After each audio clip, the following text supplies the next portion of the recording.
Hey, hello, peoples.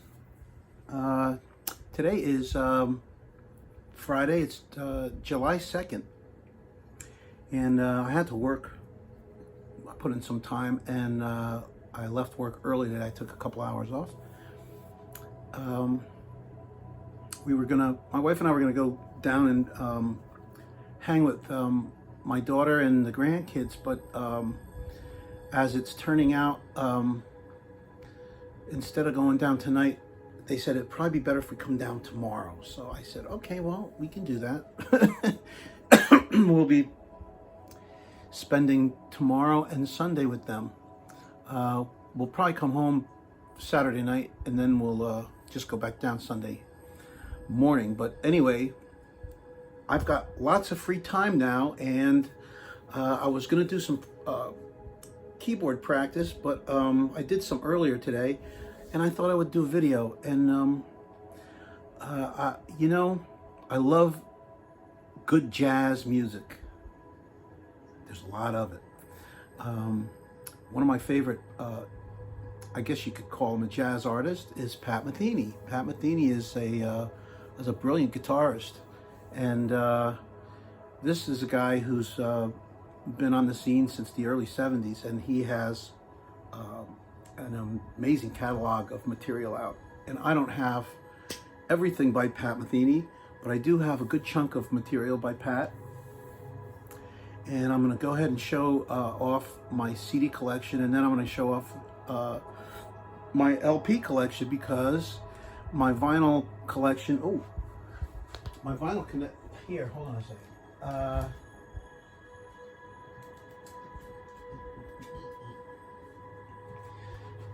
My vinyl collection is rather extensive as well. Like I said, I don't have everything, but I got a lot. So, I almost forgot one thing. But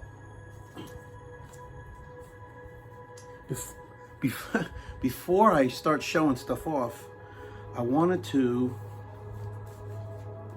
show off this book. And I found this book, the ECM years 1975 through 84. I found out about this book, and I scored this book. And I'm really glad I did, because what it did was it alerted me to the fact that that Pat Metheny actually worked on a few albums before he started putting out his own material. And Gary Burton is the guy who was working with Gary Burton, and he is on a couple of Gary Burton's albums. So I found out about those albums, and I picked them up. And so those are actually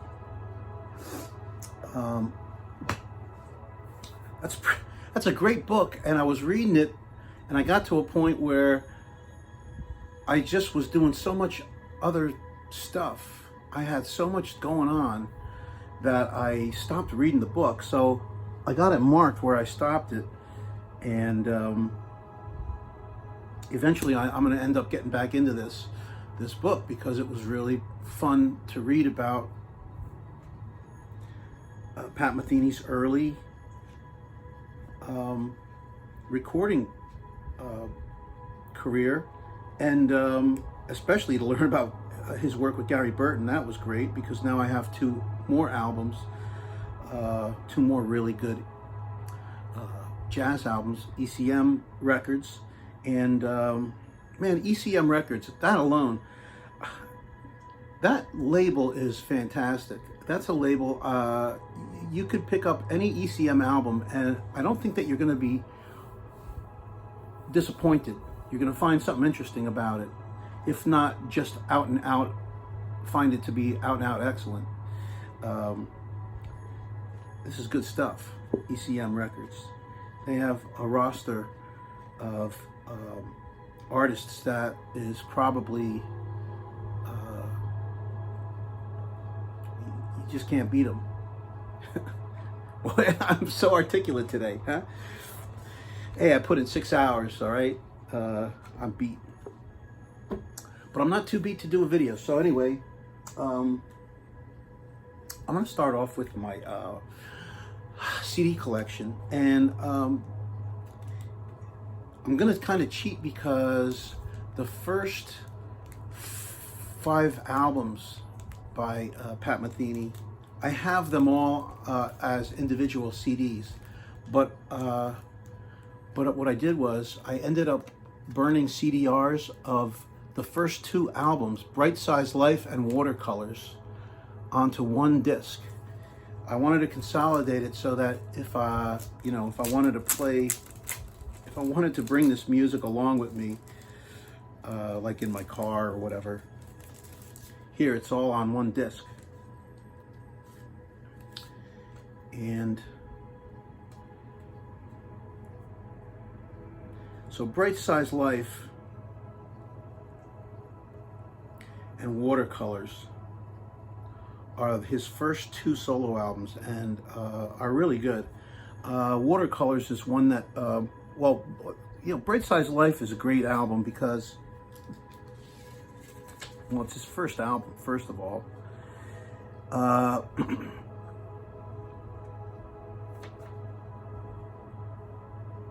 Bright Size Life.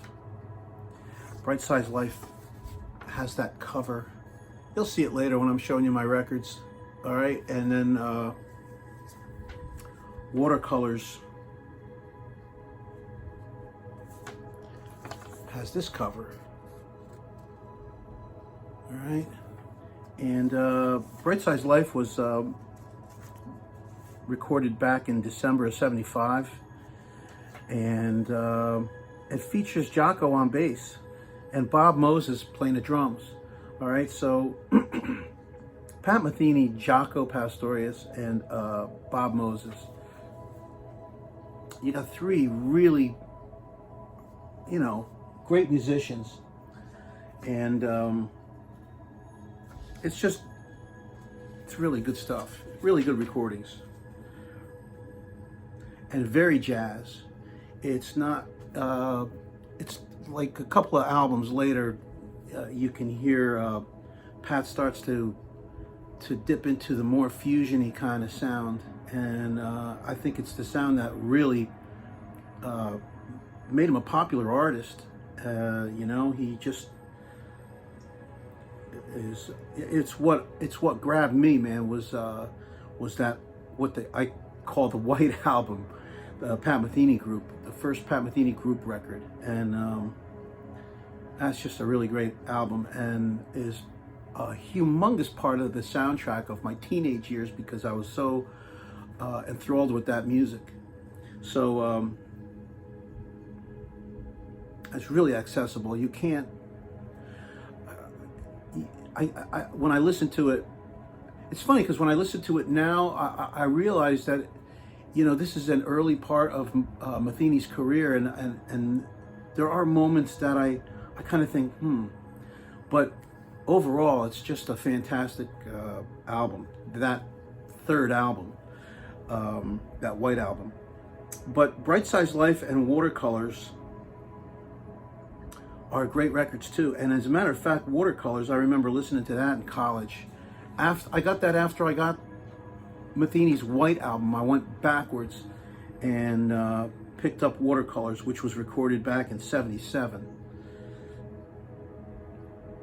And I remember listening to that when I was in college, and I absolutely loved it. It was,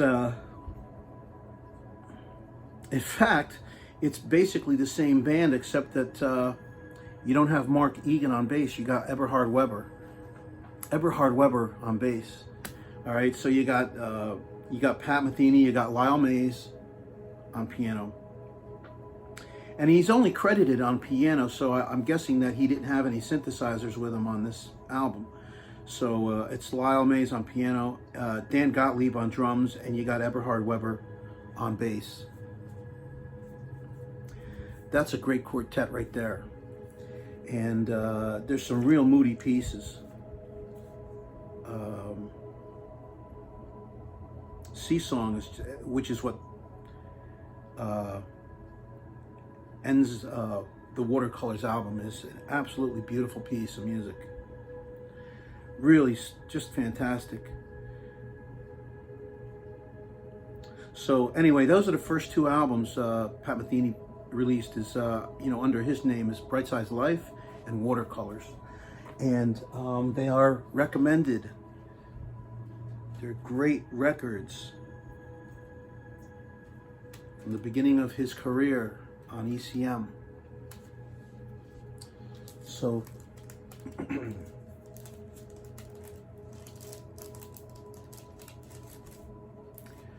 yeah, it's a beautiful afternoon, man. It's real sunny and it's nice and cool. It's finally cooled off. We were dealing with 90s, 80s, and 90s out here, out east, or at least it felt like the 90s. It was very hot and it was rather humid, but we got some storms that came through last night. And I guess you got to knock down a few trees to cool things off, because that's what happened, man. Some trees got knocked down. And a tornado was reportedly in the DC area, so that's south of us. I'm up in Frederick, man. It was actually, in fact, we didn't really see too much bad weather. A lot of dark clouds, but we didn't even get that much rain. We got some wind, but we didn't get much rain. All right, so anyway, here it is. Here's the third album. And I paired it up with New Chautauqua, which is Pat's solo record. He's the only one on the album. He had some music, some pieces that he composed, and put this beautiful album out. And he played bass and he played guitar, several different guitars. And it's a beautiful album as well. But the Pat Metheny group, which is the White Album. All right. It's got a white cover and it's got this type of a look to it. You'll see it when I do my albums. That's a masterpiece, I think. And New Chautauqua is it's equally accessible and equally beautiful, but it's just Pat playing guitar and bass and some really good parts, some really good pieces that he came up with. All right, so, and all right, that's these two records on one disc.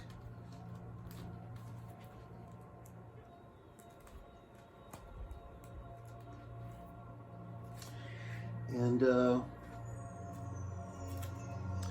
then American Garage. And American Garage was actually paired up with a live promotional record that came out live in concert.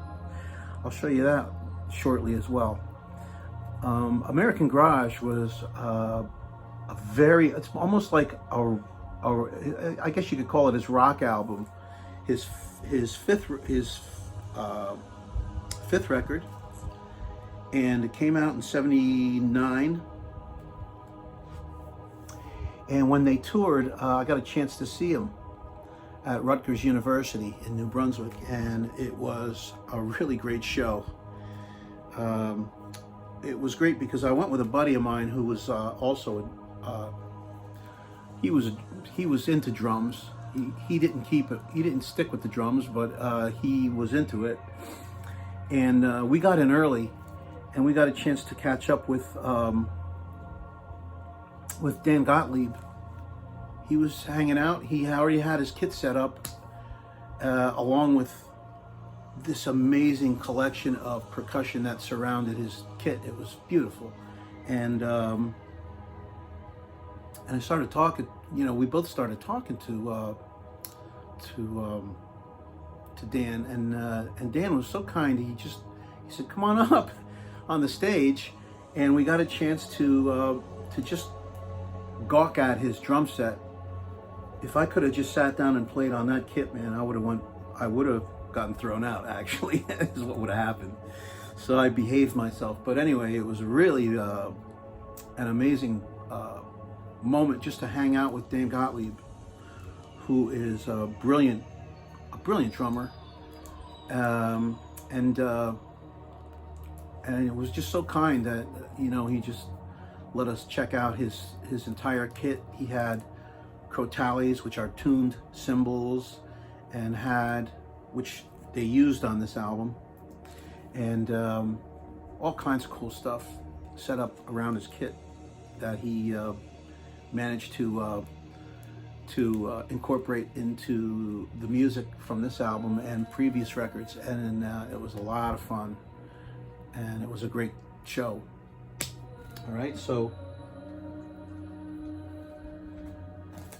I have these all on CD. These five records. I have them all on CD, but I tucked them away somewhere in a box, and I kept those compilations.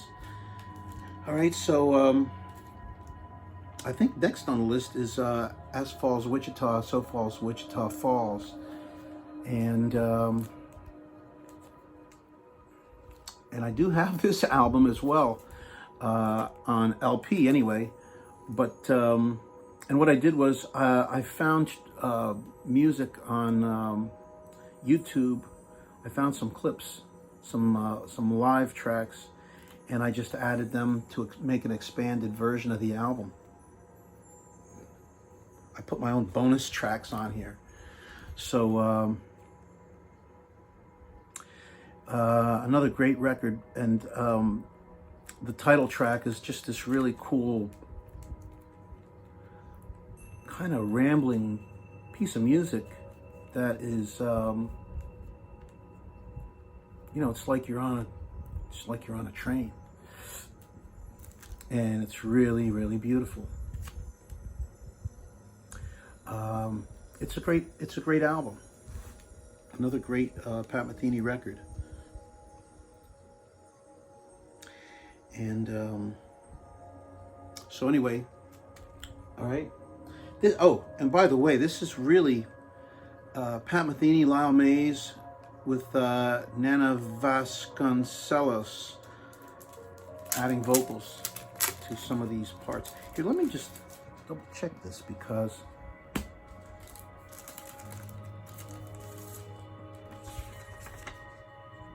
yeah, no other credits. Here, I'm gonna, when we pull out the LP, we'll double check those credits, because I would imagine they worked with the drummer as well, but maybe they just programmed it. I don't know. Here's here's another CDR of Off Ramp. Again, it's expanded. On the studio tracks, you got Pat Metheny, Lyle Mays, you know, an electric guitars, and synclavier as well. Lyle Mays is credited with piano synthesizers, auto harp, synclavier, and Steve Rodby's on a bass, acoustic and electric bass. Dan Gottlieb is on drums. Nana Vasconcelos is on percussion and voice again. All right, so this was released in '82.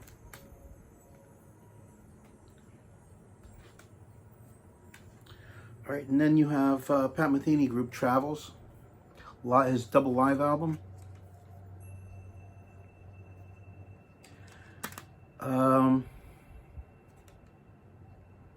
Pat Metheny's on here, Lyle Mays, Steve Rodby, Dan Gottlieb, and Nana Vasconcelos. So they performed live. After they put Off Ramp out, they did a live album. They did, I guess, a brief tour. I'm guessing a brief tour. And they put this live album out. Same personnel as on Off Ramp. All right, so. And then you get First Circle. There's another CDR that is an expanded collection. You have the original album on here, and then you have some live tracks. First Circle live, Yolanda You Learn, live in Tokyo in '85. And The First Circle, another live track. Oh, it's actually a cover by Giulio Carmassi, and it was so good, I just included it on here. It's not even Pat Metheny, but it was really good, so I included it. It's like a 9.5 minute track. So here's First Circle, released in '84.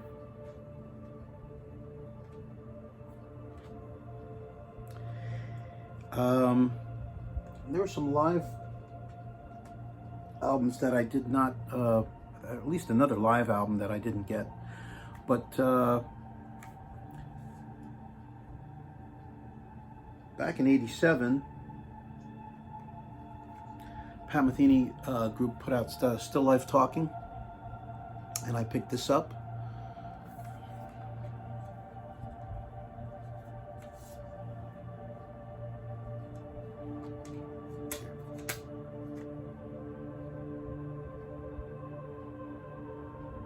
Doesn't have the personnel on it.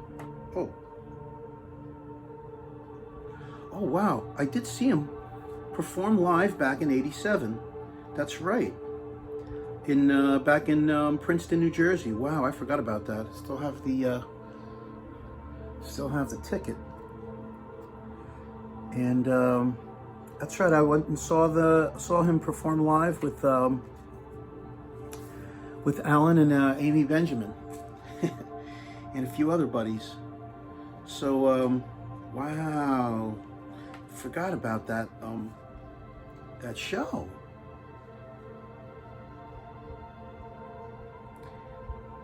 Pat Metheny group,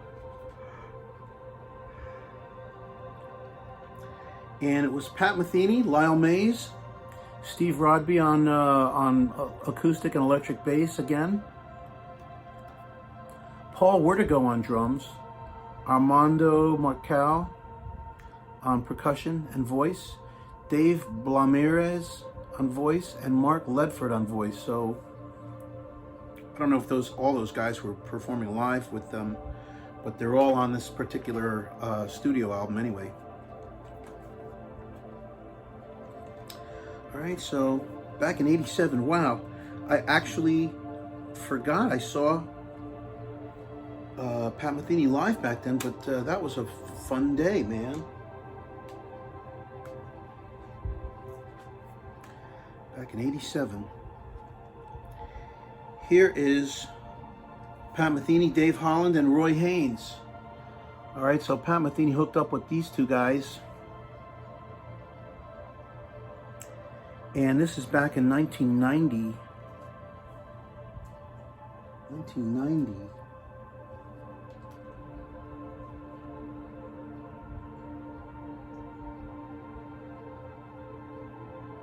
Wow.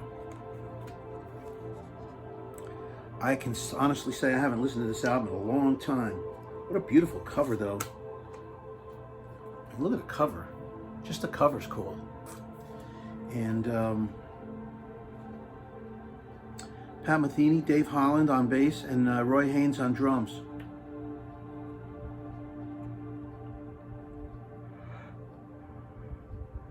This was recorded back in December of '89 at the Power Station in New York City. Wow.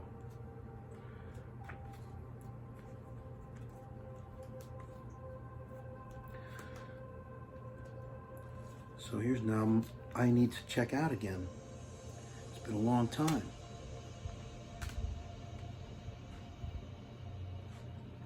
That's what happens when you have this humongous collection of music and you don't get a chance to keep up with it. Right, here is Pat Metheny's Secret Story. I have a regular copy of this, but here's the collector's edition that came out a few years later.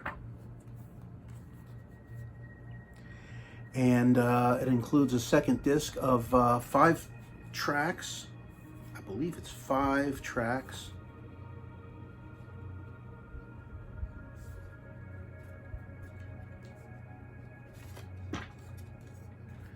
find out.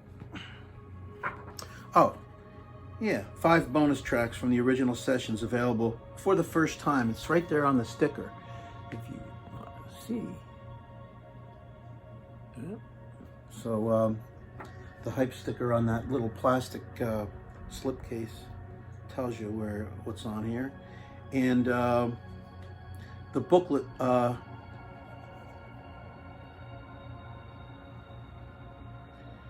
includes some more details of those very same tracks. And it includes some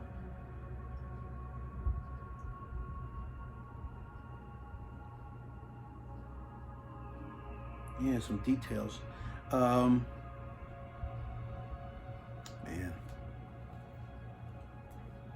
I remember listening to this album, and it's a good record, man.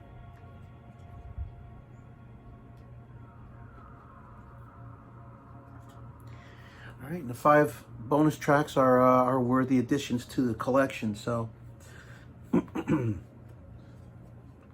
there you go, man.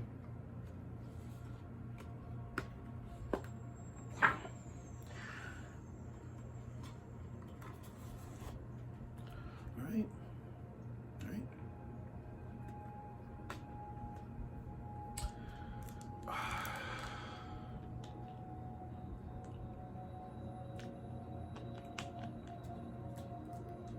What's next?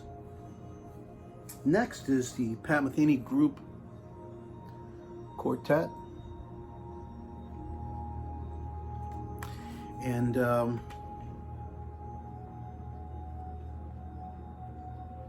this is another album I actually don't remember playing much.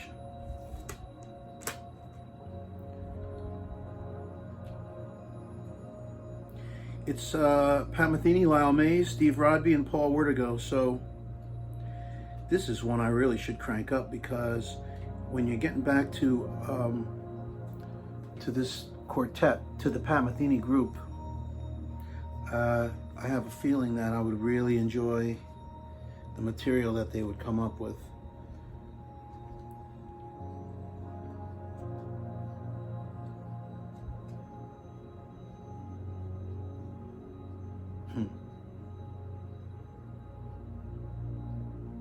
Yeah, this is cool, man. Yeah, I need to check this out. But this was, anyway,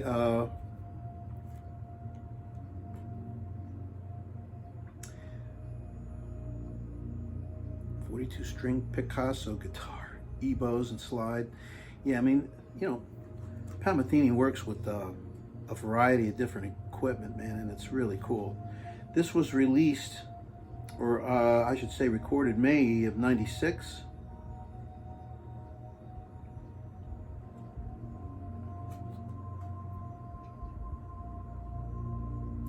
And it was released later that year. So Pat Metheny Group Quartet, I have it. I don't remember listening to it. I gotta crank this up.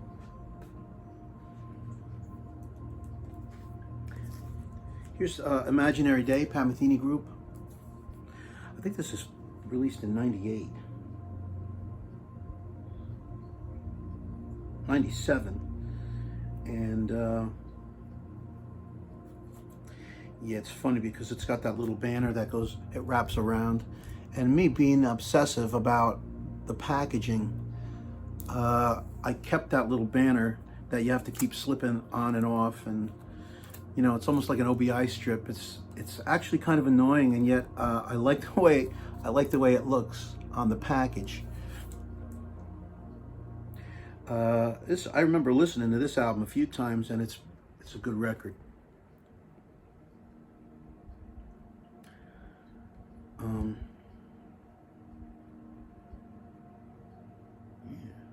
It's got the track list, and it's got the personnel on this little slip thing.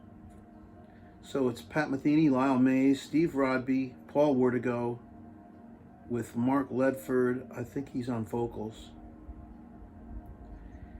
Dave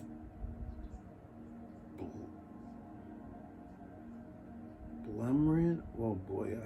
I cannot read this. And there's a lot of people playing percussion. So percussion, that's the name of my game.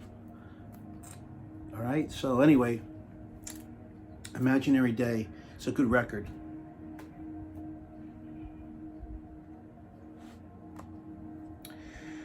And now, Pat Metheny group, We Live Here. This album was released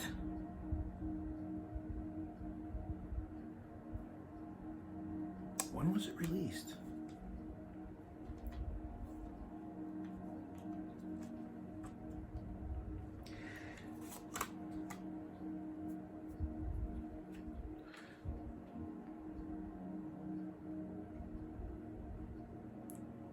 Let's see, when was it released?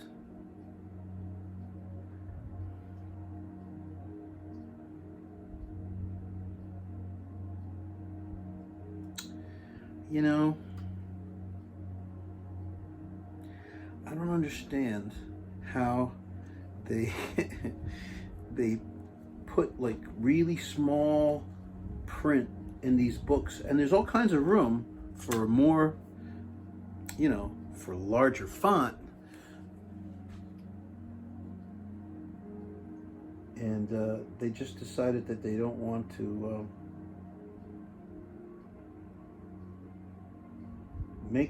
use larger font. This was actually released back in 1995. So I'm going out of order here, but I'm going to say something about this album. I love this record, and I play it often. I play it a lot.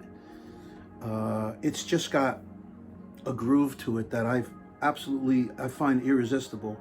We Live Here. So this is actually one of the Pat Metheny group albums that one of his later records that I just won't stop playing. I love it. In fact, I probably should have put it on while I'm doing this video, because the music on here is actually, I find it infectious. It's just really, really good stuff.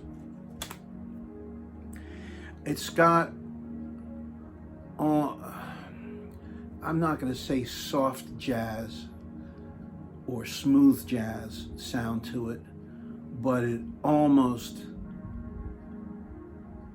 touches that genre, smooth jazz. But it's too good. It's better than smooth jazz. It's really good stuff. And it's got the same quartet as on this album,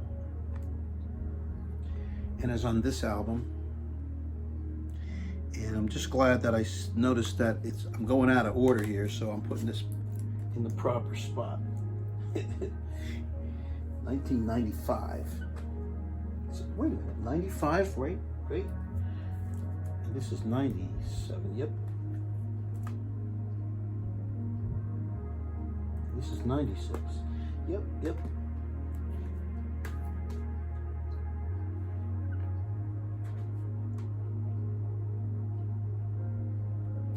All right, and here's another Pat Metheny group album, The Way Up. This one I got rather recently, and when I listened to it, it did not grab me, so I'm gonna have to crank it up again.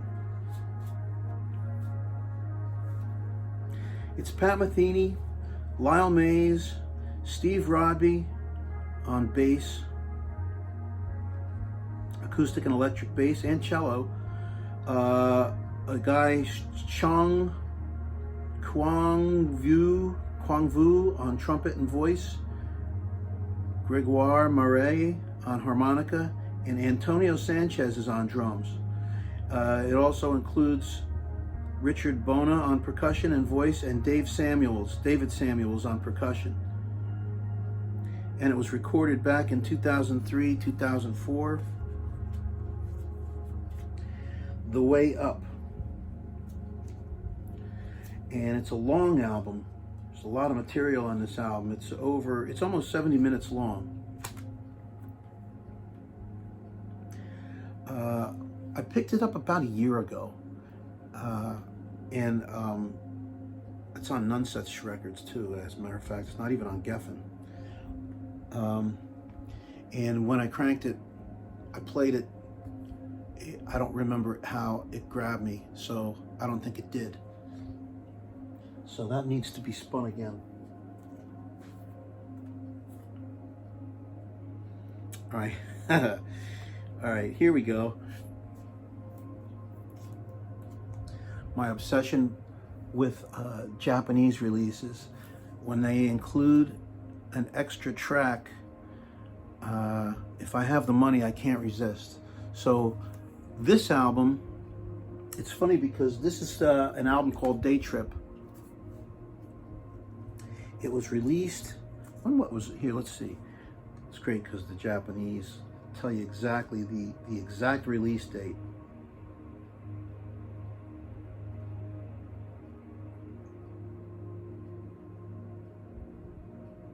Oh, back in 2008, it looks like it was either February 6th or it was June 2nd.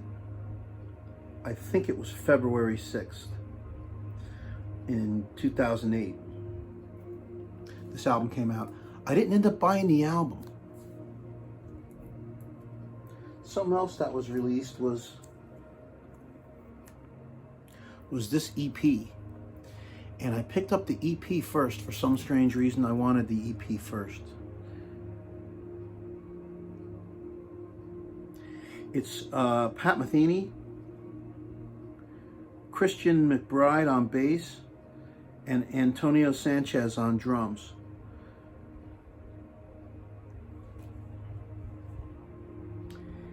And there are five compositions that were recorded on this this EP. But you got some long tracks here. You got Tromsby,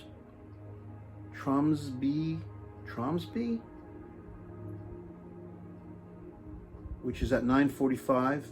Traveling Fast, 11:54. So there's 20 minutes right there. Indri, I-N-D, is it I-N-D? Again with the small font, which I can't see. I-N-O-R-I, Inori. 6 minutes and 4 seconds.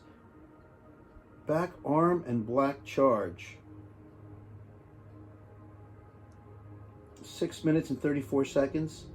And The Night Becomes You, which is 6 minutes and 17 seconds. So you have 20, and then you got another 18, 19, it's almost 40 minutes worth of music on here. And about a year ago, when I started checking out Pat Metheny's back catalog, and I picked this up, I also found that the Japanese release had an extra bonus track, an exclusive track. So rather than just get the regular domestic release, I opted for this thing. It was a little more money, but because I'm so into having, I'm a completist. I want everything. And so if there's a bonus track, I want it. And it's a bonus track not on here. So this is really kind of a nice little set, released around the same time, back in 2008. And it's live, and I believe it was recorded in Tokyo or Japan. So anyway, this is the extent of my CD collection, except for one more, and that is this album, From This Place. All right, From This Place.